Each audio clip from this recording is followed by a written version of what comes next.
This is a conversation with Peter Owen Jones, and the sound quality isn't great, but I do encourage you to listen because Peter was saying pretty radical things about Christianity and nature, as well as how we as a society relate to nature. Both the need to fall in love with the natural world again, but I try to push him as to what that might mean, how we might participate with the world around us afresh. And he was, in one moment, rather despairing about what Christianity has to offer, the predicament which we find ourselves in, but also stressing that there are strands, there are threads that can be woven perhaps into almost a new kind of Christianity as well. So bear with the poor quality when that happens, and I hope you enjoy the listen. Hello, my name is Mark Vernon, and I am delighted to be speaking with Peter Owen Jones. Hi there, Peter. Hi, Mark. Hey, look, you're well known from TV programs, both on the natural world and on matters religious, and you have just published this short book, Conversations with Nature, which I've been very glad to get a copy of.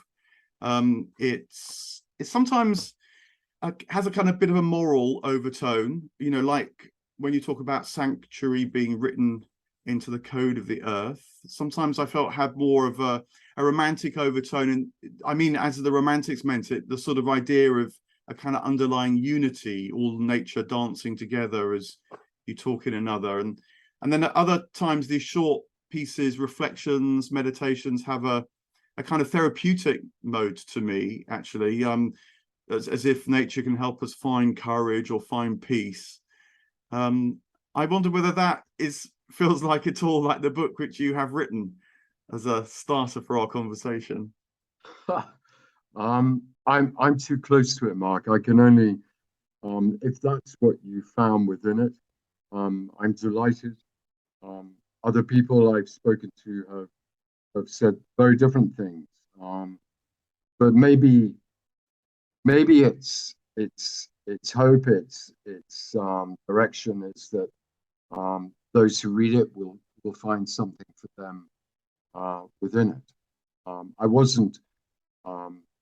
wasn't trying to be prescriptive and this is the message or this is what I want to say. I just wrote it as I felt it as it poured out of me Mm. or into me actually. Oh, that's interesting. So it's as much a kind of openness to nature, and I should add as well that as well as the short meditations or conversation pieces, there's images as well, which Mm. are quite abstract but organic at the same time and evocative in their own way. But you Yeah. felt you were receiving something or inspired by something.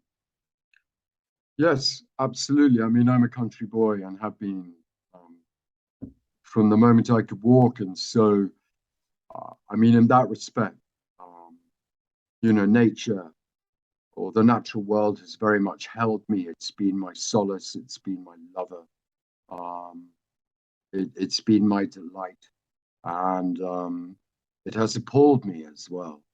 Um, it is, among other things, one of our greatest teachers. Should we care to listen to what it has to say to us? Um, I'm not alone in this. There were um, uh, in the Victorian era, there were what were called naturalist pastors. There were naturalist priests who, again, fermented this relationship with the natural world, very much in line with the Romantic poets. And I think there are one or two of us left, but there are not many of us left now. So I'll just say that you're a priest, pastor, partly actually because the sound was just getting a bit jittery there again. Okay. But I heard that, and this idea of the priest or pastor who relates to nature, brings its message forth by listening to it themselves. Would that be another way of putting it? No, I don't think so. I think the idea is that the priest or the pastor um, is the priest or the pastor to all life. not just to human life.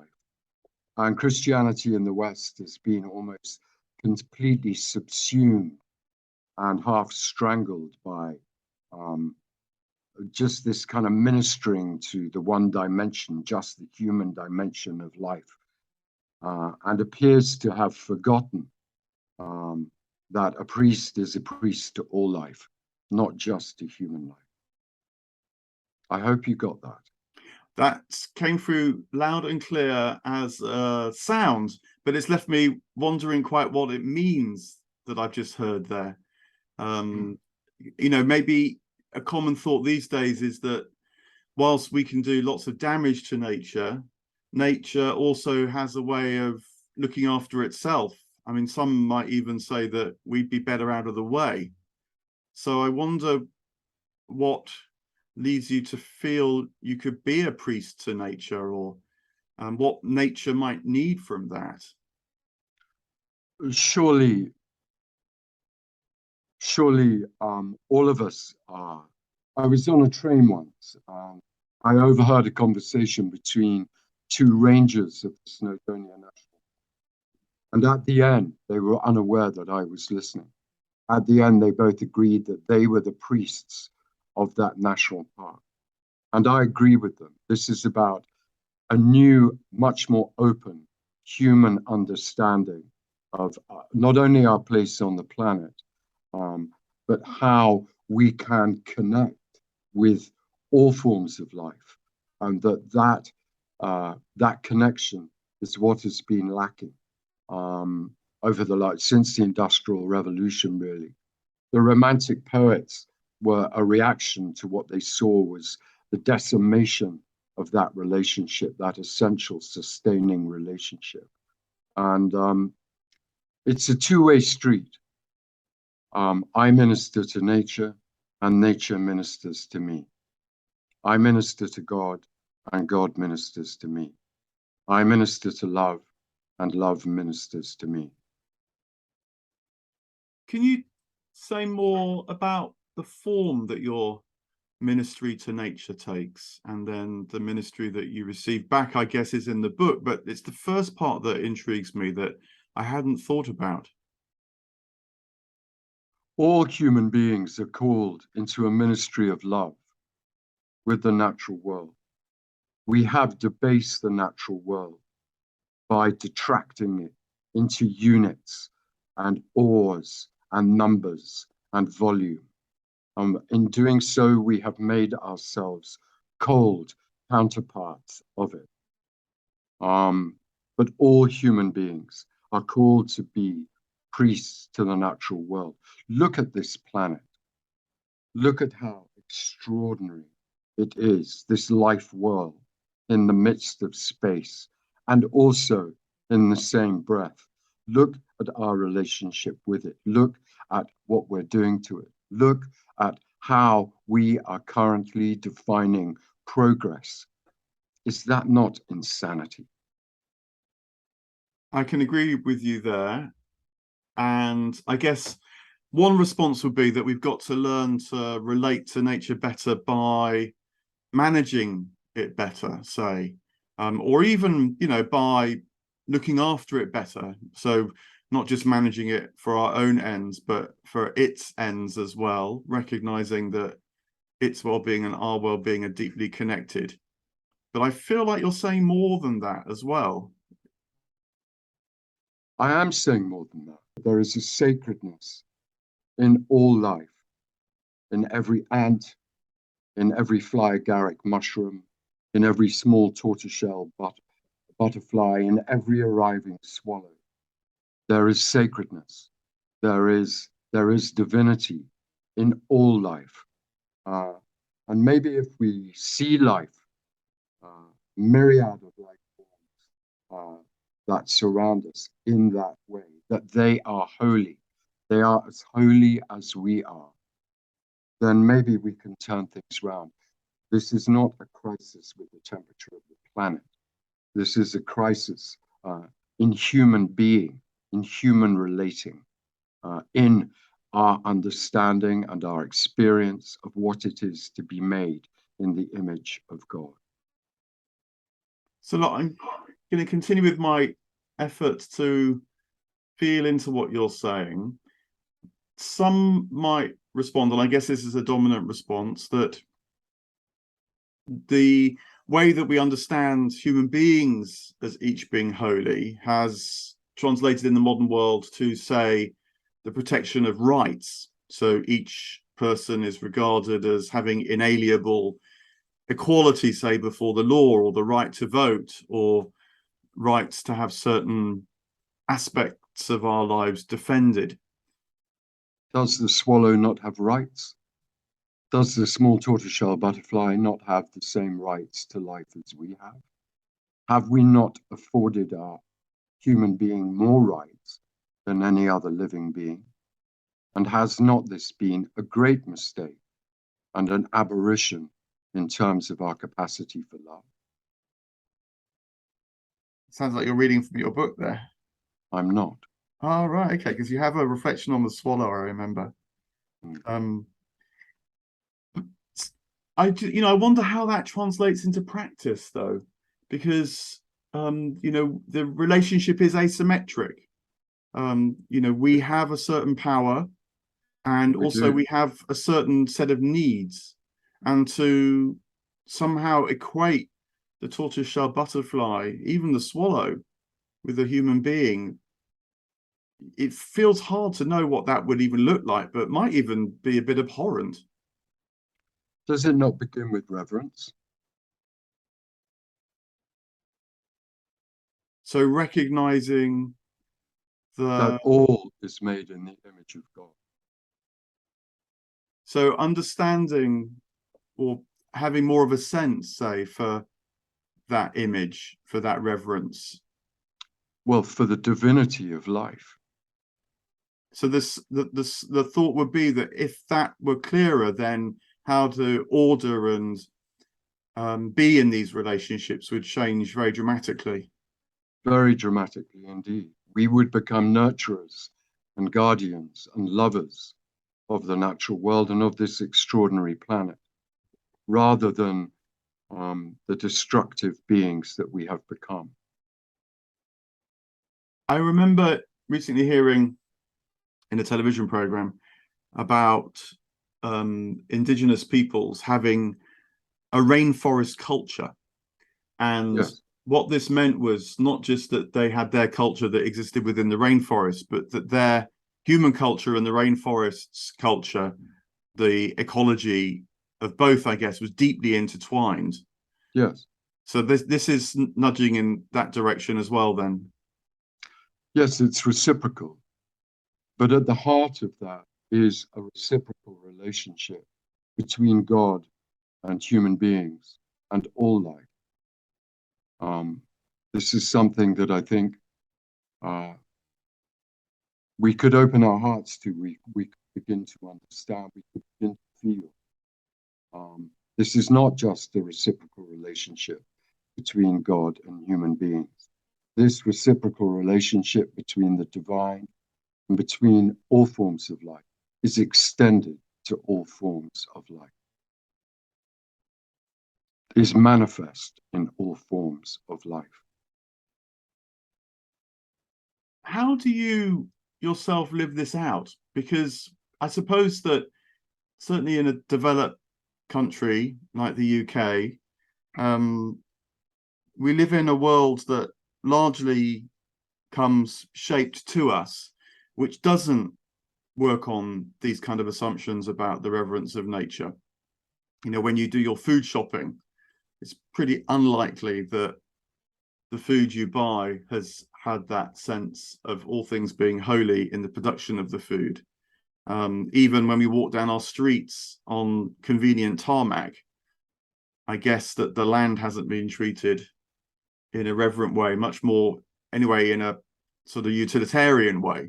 It was sensible to put the road down here, maybe with some respect for how it might have had an impact upon the landscape, but feels that that's a bit of secondary concern. So if you feel this reverence keenly, how does it actually shape your life in a modern Western country?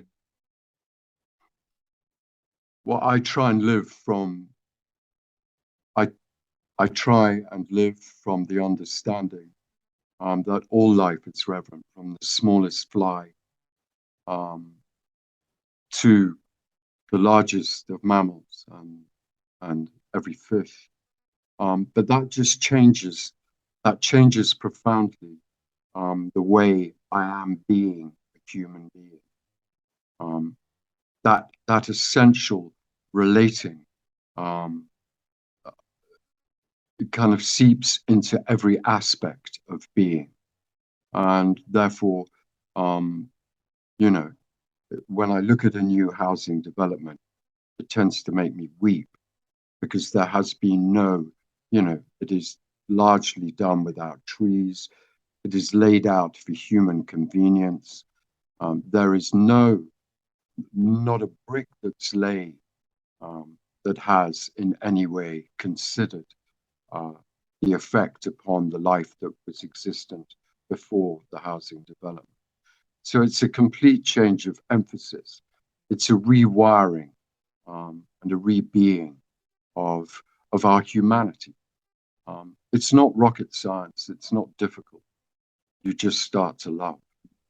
And that's surely what we're called to do. I can share that sentiment, but it's very hard to know how that love might change your life thoroughly. It's easy enough to love the natural world in part, and particularly when it's sentiment and feeling and pleasure and even the appreciation of beauty and so on. But for it to actually change your life manifestly is something else again. Is this not what we're all being called into? Are we not, given the crises that we face, the multiple environmental crises that we face, are we not all being called to change our life, to change our attitude, um, to change our way of being human? I think we are, and I'm interested in how. And again, how from the inside, if you like. Because, well, one person who I wrestle with on this kind of matter is William Blake, Oh, yes. sometimes, associated with the Romantics, of course. Mm, And he says some quite startling things, actually, about nature. So, for example, he can make remarks like, without man, nature is barren. And I've wondered a lot what that means. And I think it might mean something like this, that he's inviting us to consider that our inner lives and nature that we seem to see externally to us is actually part of our inner life as well. That, I might have a dream and regard it as speaking directly to me. But then I realize that the dream uses imagery that is shared with others. I might dream of a religious feature, I might dream of a particular place. And so that's a shared inner dynamic that I'm enjoying or receiving at least. And then I think Blake wants us to take an extra step though and realize that the world around us too is part of our dream as well, and that the built human life around us, the architecture, the infrastructure, has come out of the human imagination, and so maybe mm. that's fairly easy to accept. But the natural world, so called, as well, is part of the imaginative life that we share. Maybe in one moment seeming quite independent of us, but actually, Blake, I think, wants us to treat it almost like, as you might call it, say, the sort of objective imagination that we can feel, that we could study or contemplate in a different way from how we more subjectively receive our dreams. But nonetheless, there's a kind of continuum there. So accepting that the natural world, or learning to know how the natural world can be part of our inner life, part of our the dynamics, the energy, if you like, the meaning, the symbolism would be another way of putting it. Does that feel related to what you're onto? Well, I think there are about 1,000 questions in what you've just said. Right. Okay. Uh-huh. I would say that human beings have a unique role, and that we bear witness to this divine revelation, um, this divine life form. And whilst the small tortoiseshell butterfly and the robin also bear witness to it, we are witnesses. We are human beings are uniquely placed to witness the totality of the natural world. A sheep is unaware, by and large, of the desert. An Arctic char is not aware of the Amazon. We've been given the great gift of being able to hold all of this. Yeah, Blake's phrases like, how do you know, but every bird that cuts the airy way is an immense world of delight, closed by your senses five. That kind of Beautiful. appreciation. Yeah. Yes, yes, yes. He was saying, go with it, wasn't he? He was saying, you know, don't reduce this bird to the amount of feathers, to its diet, to its song. You know, this bird that I am witnessing now has a far greater purpose and far greater meaning than any deductive, rational understanding of it. There is something far more beautiful and far more loving at work here. And I think Blake would also say that, I mean, a bit like you're saying, the ministering unto is to receive ministry as well, that the human uniqueness or distinctive part of this calling to life, which is to bear witness. I think he would then say something like that also bears witness back to us something about our humanity. So, for Absolutely. instance, yeah, so he was very, he could say things like, you know, each mountain, hill, earth and sea, cloud, meteor, star, and so on.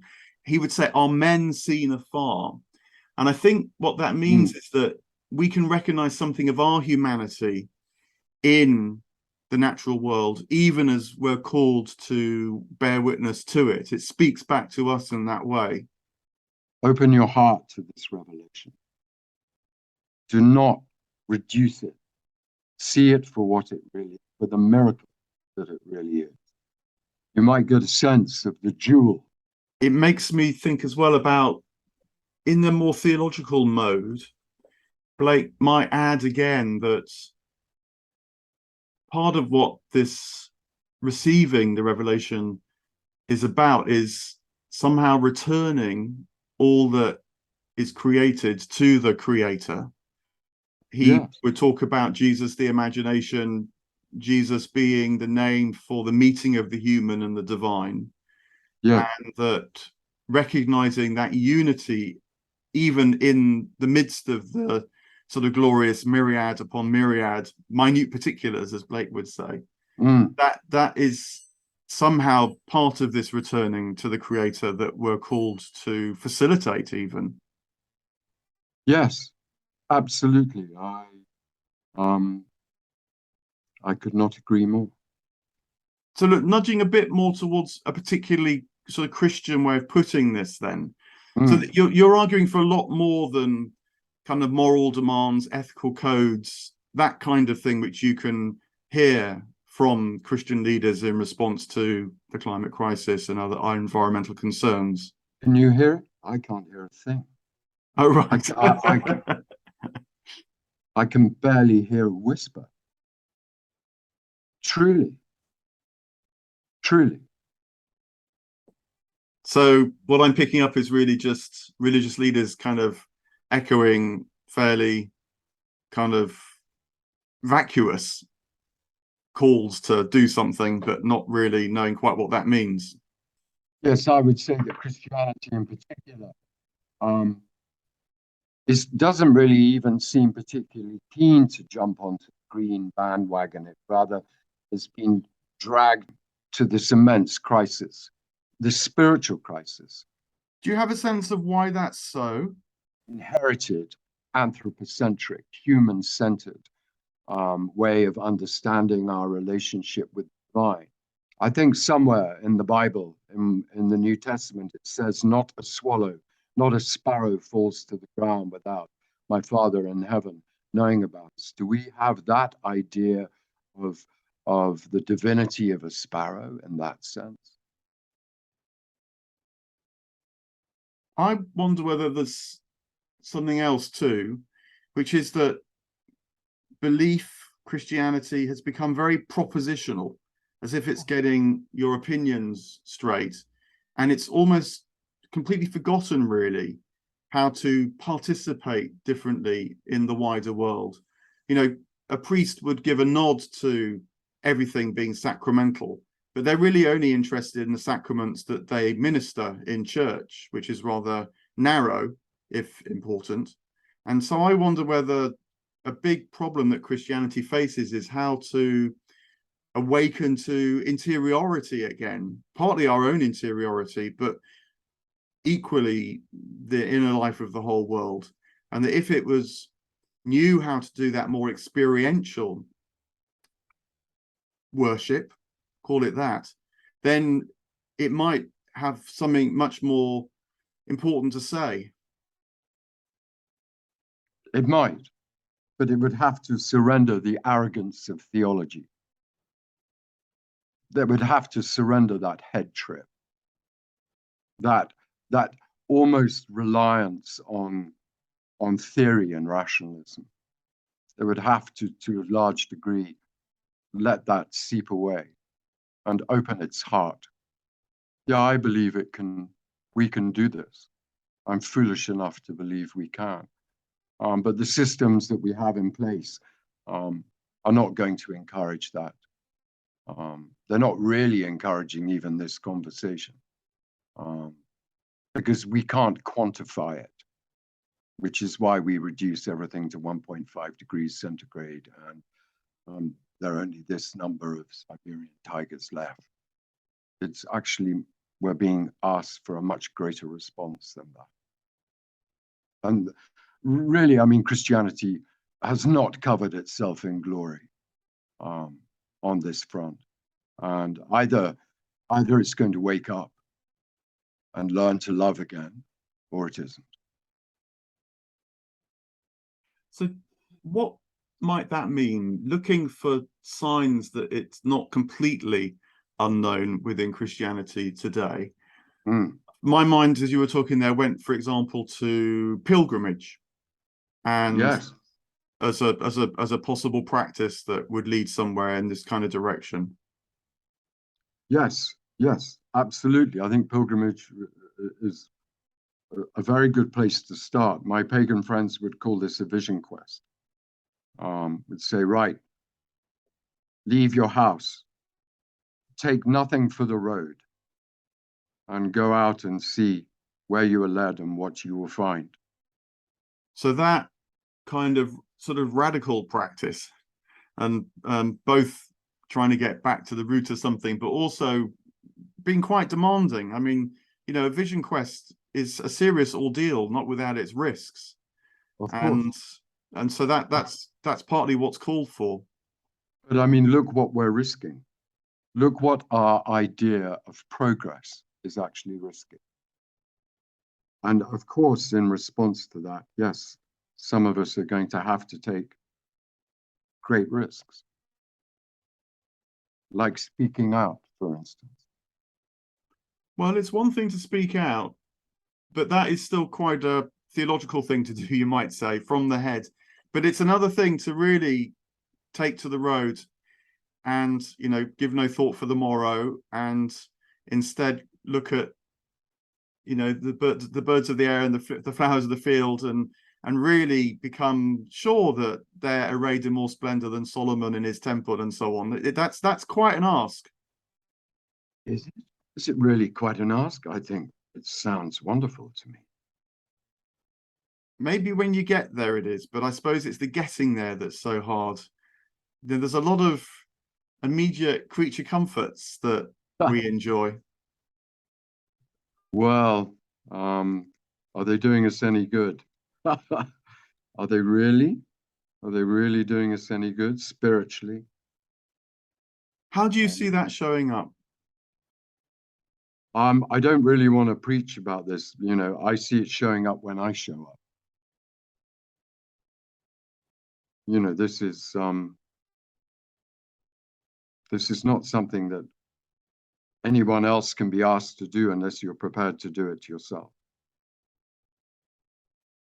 So you found that this is a path, a golden string, to use Blake's image, that if you follow it, it takes you somewhere, and so you want to keep trying to follow it. Yes, I do. Another resource that, or wellspring, perhaps is a better metaphor, that I wonder about as well, which people like Martin Shaw and Paul Kingsnorth have talked about, is the idea of rewilding Christianity. And this is returning to what's often referred to as the Celtic traditions, but in particular, actually the slightly crazy often stories of saints living in huts, in caves, in woods, With lions. befriending the natural world and so on in that way. Now, presumably this would be something else you might draw on? Yes, I think, that's an essential string to the new harp. Absolutely. But that requires each one of us to get out and into it and to surrender our creature comforts and our idea of theological construct and almost begin again. But what I love about it is that it is inclusive. I'm not sure about the label of Celtic Christianity, but certainly earlier Christianity, earlier forms of Christianity, held the revelation of the natural world in far higher regard than we currently do.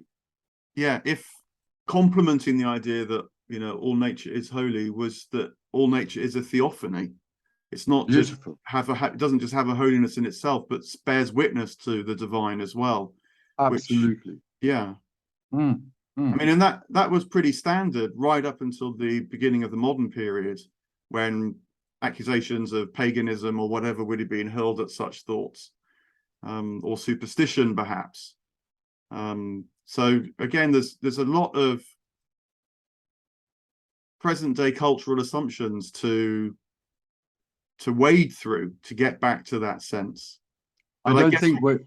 Hmm. Yeah, I'm sorry to interrupt. I don't think we're getting back to anything. I don't want to go back to anything. I want to go forward. I want to go forward into this brave new world. I mean, the story of what has happened to Martin and Paul is actually quite extraordinary. If you look at it, here were the kings of the pagans, suddenly receiving very stark, very beautiful, undeniable calling and revelation. I'm nothing other than full of hope, because essentially the Christian establishment could not in any way give voice to what they are able to give voice to. Rather like St. Paul on the road to Damascus, he was able to present and frame this new and radical religion of love called Christianity in a way that the disciples were not able to. So a kind of parallel group of Christians, if not a church, is also a place to look to outside, or at least at some sort of distance from established Christianity. Well, I mean, I think I've said many times, I think the most interesting things, the most interesting movements within Christianity have always started on the edge, and have always been held in deep suspicion by those at the center. So there really are, there's no great surprises there. And are you beginning to see the dawn rising, at least insofar as that happens? I don't really think that we have anywhere else to go. Not really, not right now. I see it as the most fertile field of all. And let's wait and see. Let's wait and see what happens. I'm kind of slightly concerned that should the organizers and those who like structure, and that's not a criticism, once they get hold of it, I'm concerned that it might lose some of its vigor and color. But at the moment, yes, let it breathe, let it dance, let it sing. So this is saying something rather fragile perhaps is perhaps being born, and it needs Yes, to find itself before it gets sort of taken over. yes. I don't know if you've ever been to Assisi. Go to that dreadful basilica, that huge, great church, which was built over the original hermitage of Saint Francis. Um, and that in itself is a metaphor for the way that organizations and religions have perhaps behaved. Um, but I have a great hope that what is emerging um, will seed and thrive. Well, it's interesting you mention Assisi, because Francis lived in a time of church excess, as you're saying, and Yeah, social excess as well. And yeah, but also, the friars are just the best remembered part of quite a substantial grassroots uprising of a whole bunch of different kinds of fairly wild religious figures, Beggars yes, and Beguines in particular. The Beguines were quite extraordinary. These yeah, women who in some places were up to 10% of the population actually, and mm, yet mm, lived in kind of parallel lives to the church and to the nation in certain ways as well. Um, so it's yes. it's almost, you might say it's almost happened before. I guess that the stakes feel higher now, but it can happen. Oh, undoubtedly, and I would say that it is happening, um, and I'm thrilled.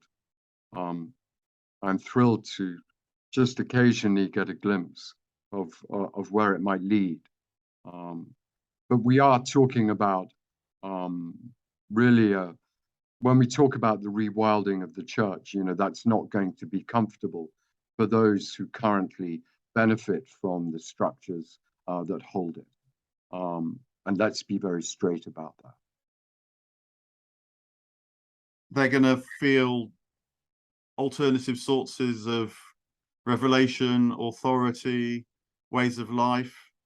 Yes, yes, yes. I mean, the most vibrant spiritual communities I know are those who are living as close as they can to the earth. Those who are living in community, growing their own food, um, worshiping in the way that they worship.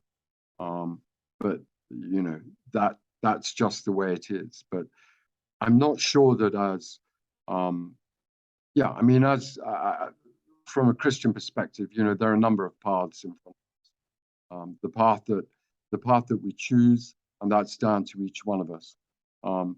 It is actually critical. It's always been critical, but right now the stakes are very, very high. Well, Peter, I'm going to return to your book, Conversations with Nature, and read it again and maybe have a different ear to what you're saying there from what we've said just now, what you've said just now. Um, Presumably people can find you not just in books, but elsewhere. Um, I I would imagine that if they need to find me, they will find me. I mean, do you write? Do you still broadcast on these things? No, the media um, are not particularly encouraging about this viewpoint, this standpoint. Um, I understand why. Um, so no, I don't. It's been a privilege to talk to you about it. I haven't really spoken about it to many people in the media recently. Well, I'm glad to talk. I mean, this is just my kind of initiative, as it were, my podcast. But I've spoken with both Martin Shaw and Paul Kingsnorth, Mm. who we talked about there, and it's good at least that it's relatively straightforward to use the technology, of course, but that hopefully help these seeds grow in some way or other. But look, Well, thanks very let's much. Yeah, thanks yeah very much for your time. I appreciate it. yeah. Some will fall on stony ground. some will fall and the birds will eat them, and some will fall on fallow ground. That is surely an old tale well told.